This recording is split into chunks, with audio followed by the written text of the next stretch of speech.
एक शूरवीर योद्धा मारक्कन कुल में जन्मा। गाढ़ा समुद्र में कोच्चामी वंश का झंडा, महाबलीडंबन का उत्तराधिकारी, अकाल से भी प्रजाओं की रक्षा करने वाला वो वीर कोई और नहीं, वो है गंगा।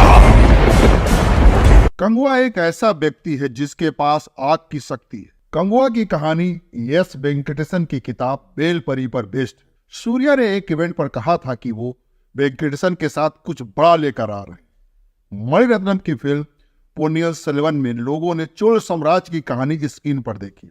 अब कंगुआ में एक बार फिर से आज के तमिलनाडु, केरल, पांडिचेरी, लक्षद्वीप, आंध्र प्रदेश और कर्नाटक के दक्षिण हिस्सों को मिलाकर प्राचीन तमिल लोगों का क्षेत्र बनता है, जिसे तमिलकम कहा जाता है। तमिलकम के अधिकतर इलाके पर चोल, चेर या पांड्या में से एक का राज होता, पर इन्हीं के बीच परम्बोनाडु और उसके आसपास के इलाके पर एक छोटे राजवंश वेल्लीर का राज। तीनों बड़े साम्राज्यों से अच्छे रिश्ते की वजह से वेल्लीर राजा एक तरह से अपना स्वतंत्र राज्य चलाते थे। लेकिन जब चोल, चेर और पांड्या राजाओं में अपना साम्राज्य बढ़ाने की रेस छिड़ी तो इन आजाद वेल्लीर राजाओं पर भी हमले होने लगे। कुछ को मार दिया गया और कुछ का राज कब्जा कर लिया गया। लेकिन जब बात पहाड़ी राज परम्बू पर पहुंची तो वहां के राजा ने संधि समझौता करके किसी के अधीन होने के बजाय लड़ने का रास्ता चुना। इनका नाम था बेलपरी, जो करीब 300 खुशहाल गांव के सामंत थे। प्राचीन तमिल साहित्य का एक काव्य ग्रंथ पुराणानुरु।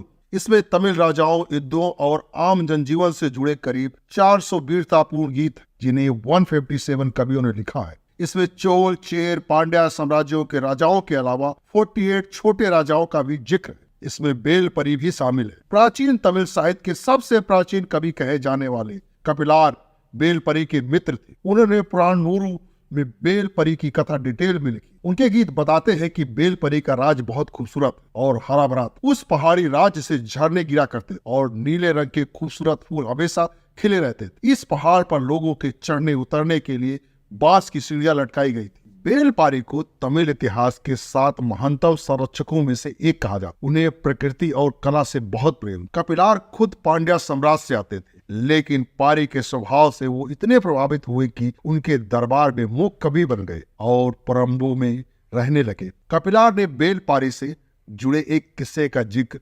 पुराणानुरु में किया है। एक बार कहीं जाते हुए पारी की नजर खूबसूरत फूलों वाली एक बेल पर पड़ी। किसी चीज का सहारा न मिलने से ये बेल बढ़ नहीं पा रही। पारी ने अपना रथ उस बेल के पास छोड़ दिया ताकि उसके सहारे वो बढ़ सके। लेकिन जब इन्हीं पारी का राज गिर गया तो दूत बनकर गए कपिलार ने लड़ने आए राजाओं के सामने अपने मित्र के बारे में बताते हुए कहा, हर एक पेड़ से तुम्हारे हाथी बंधे, तुम्हारे रथ पूरे मैदान में फैले हुए हैं, लेकिन तुम लड़कर उससे नहीं जीत सकते। वो तलवार के आगे नहीं झुकेगा। ऐसा हुआ भी। बेलपारी ने कई साल तीनों बड़े साम्राज्य के राजाओं से अकेले लोहा लिया और युद्ध जारी रखा। कंगुआ मूवी में जो भयानक युद्ध दिख रहा है वो पारी का युद्ध।